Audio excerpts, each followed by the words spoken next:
আহত আওয়ামী লীগ নেতা মোমিন পেটোয়ারি মারা গেছে।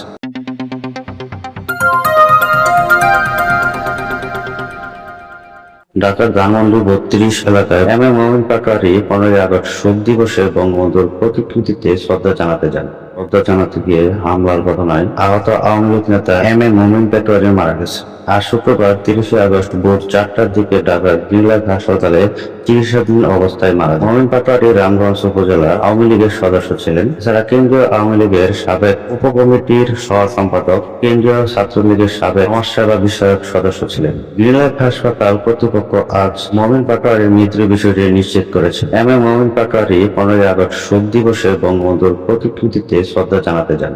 সেখানে তিনি হামলার শিকার হন। এতে পায়ে ও শরীরের বিভিন্ন অংশে গুরুতর জখম হয়। পরে তাকে গ্রিনলাইফ হাসপাতালে ভর্তি করা হয়।